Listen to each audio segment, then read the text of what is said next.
Hello everyone, welcome to ओकुल में आप सभी का स्वागत है।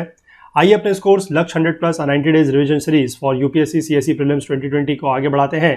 डे 53 में हम लोग पहुंच चुके हैं और साइंस एंड टेक को ही आज हम कंटिन्यू करेंगे इन पार्ट 6।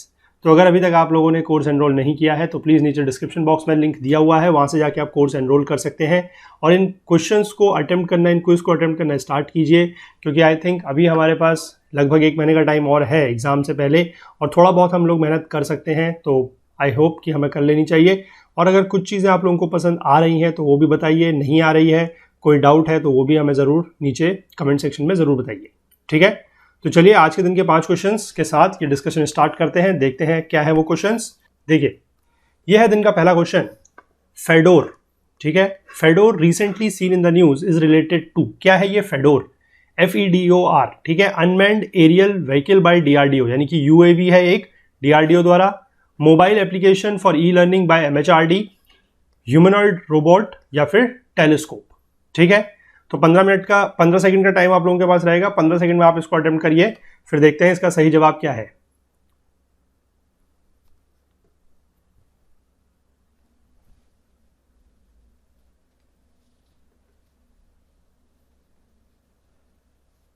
ये देखिए, इसका जो सही जवाब है that is a humanoid robot. ये एक ह्यूमनॉइड रोबोट है। ठीक है, आइए इसके बारे में पढ़ते हैं थोड़ा सा, क्या चीज है ये। देखिए, फेडोर या फिर इसका एक और स्पेलिंग भी कह सकते हैं फ्योडोर। ठीक है, is a Russian humanoid robot. ध्यान रखिएगा, रशिया का है। That replicates movements of a remote operator and can perform some actions autonomously, यानी कि अपने आप भी ये कुछ फंक्शन जो है वो कर सकता है। Originally intended for rescue operations, it was sent on an experimental mission to the International Space Station in 2019। ठीक है, Fedor is a Russian given male name and an acronym for final experimental demonstration object research. ठीक है, ध्यान रखिएगा, Fyodor या Fedor जो है ये एक रशियन ह्यूमनॉइड रोबोट है जिसको इंटरनेशनल स्पेस स्टेशन में भेजा गया था 2019 में, यानी कि पिछले साल। और इसका जो मेन फंक्शन था या जो मेन इसकी ऑपरेशन था, मतलब आप कह सकते हैं कि जिसको मेन बनाने का इसके पीछे टारगेट था, that was your rescue operations. ठीक है, चलिए अगला क्वेश्चन देखते हैं। दूसरा क्वेश्चन दिन का क्या है, consider the following statements with regard to oxytocin. ठीक है, ऑक्सीटोसिन क्या है ये? It is a hormone that is made in the hypothalamus. ठीक है, it acts both as a hormone and as a brain neurotransmitter. It is transported to and secreted by the pituitary gland. ठीक है, तो 15 second का time आप लोगों के पास, attempt कर सकते हैं। जवाब बताइए इसका। पिट्यूटरी ग्लैंड, ऑक्सीटोसिन क्या है? ऑक्सीटोसिन के रिगार्डिंग कौन सा स्टेटमेंट सही है ये आपको बताना है। ठीक है, ये तीनों के तीनों स्टेटमेंट जो है ये बिल्कुल सही है, तो ऑप्शन इसका बनेगा ऑप्शन डी। ठीक है, आइए पढ़ते हैं इसके बारे में, ऑक्सीटोसिन के बारे में।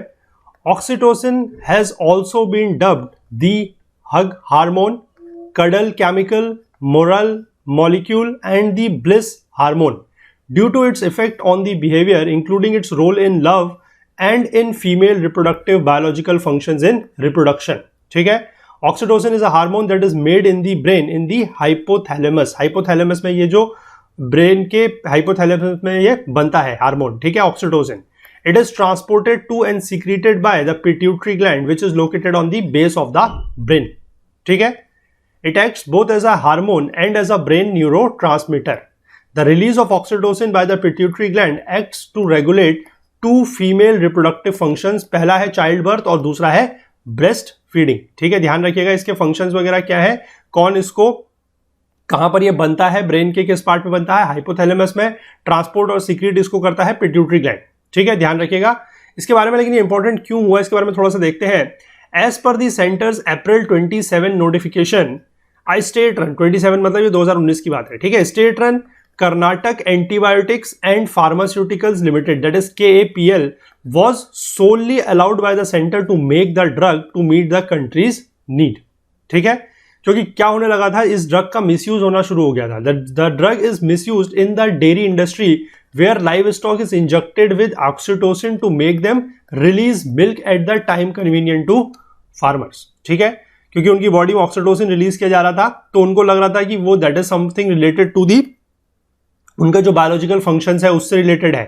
ठीक है, और उसकी वजह से क्या हो रहा था कि वो मिल्क को रिलीज कर रहे थे, तो दैट वाज बेसिकली बिकमिंग, आप कह सकते हैं कि इसका मिसयूज हो रहा था या फिर ये एनिमल्स के लिए एक हार्मफुल साबित हो रहा था, इसलिए इसका जो यूज है उसको बैन कर दिया गया। और ये सिर्फ जो एक कंपनी है that is Karnataka antibiotics and pharmaceuticals limited, इन्हीं को सिर्फ अधिकार दिया गया है कि यही जो है जितना भी कंट्री में ड्रग की रिक्वायरमेंट होगी सारी की सारी यही कंपनी, इसी कंपनी द्वारा फुलफिल की जाएगी। ठीक है, एक तो ये यूज है ऑक्सीटोसिन का। दूसरा यूज ये भी है कि oxytocin is also use to increase the size of vegetable, जैसे कि pumpkins, watermelons, egg plants, gourds and cucumber, इनका जो साइज बड़ा करने के लिए भी यूज किया जाता है, वेजिटेबल्स के साइज को बड़ा करने के लिए भी यूज किया जाता है ऑक्सीटोसिन को। ठीक है, चलिए अगला क्वेश्चन देखते हैं। तीसरा क्वेश्चन इनका क्या है, with regard to gravitational lensing consider the following statement. Gravitational lensing को लेकर कुछ स्टेटमेंट दिए गए हैं। पहला है it is an effect of Einstein's theory of general relativity. ठीक है, और दूसरा है lensing has also been used to help verify the existence of dark matter. ठीक है, तो सही जवाब बता सकते हैं आप लोग। ग्रेविटेशनल लेंसिंग के रिगार्डिंग स्टेटमेंट्स में से सही बताना है कि दोनों में से कौन सी स्टेटमेंट सही है।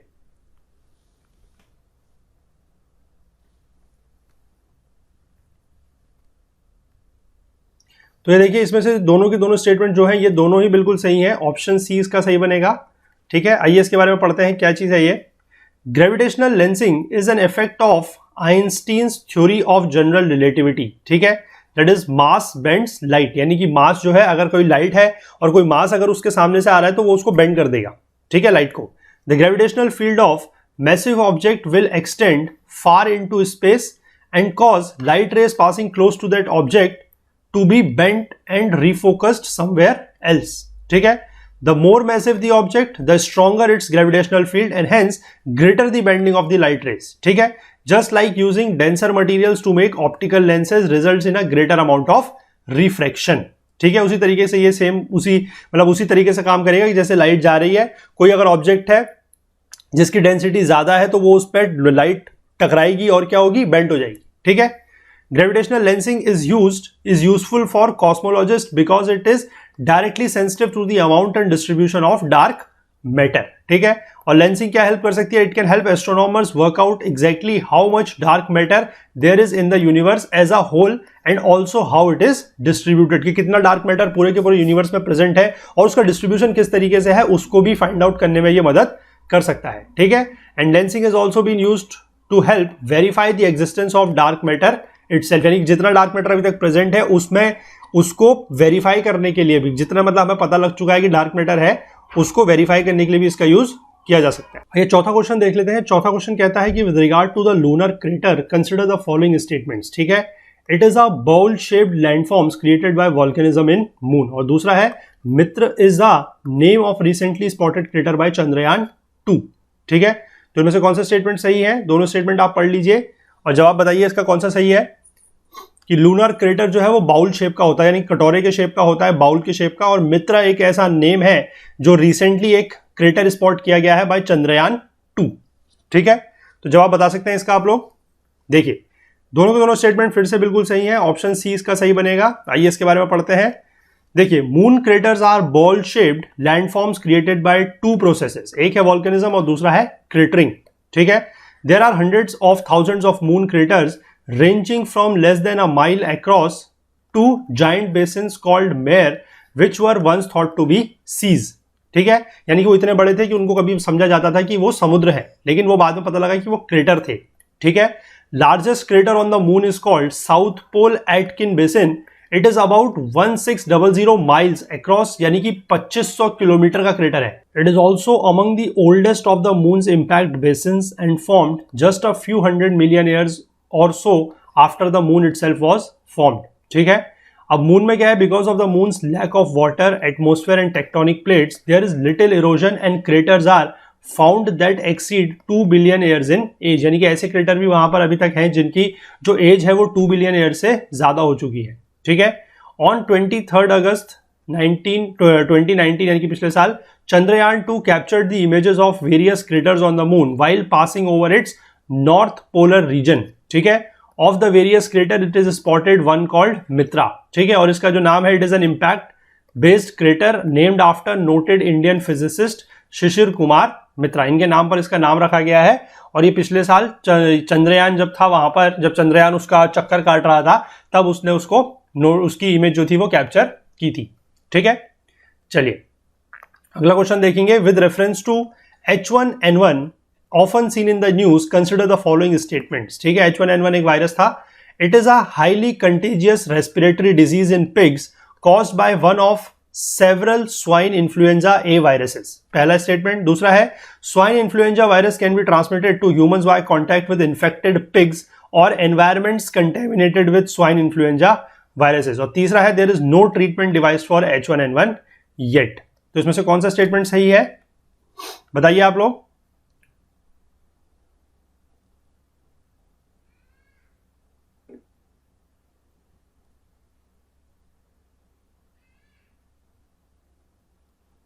ये देखिए, इसमें जो स्टेटमेंट सही है दैट इज ऑप्शन ए। ठीक है, यानी कि आपका 1 और 2 जो है वो सही है, ये तीसरा वाला जो है वो गलत है।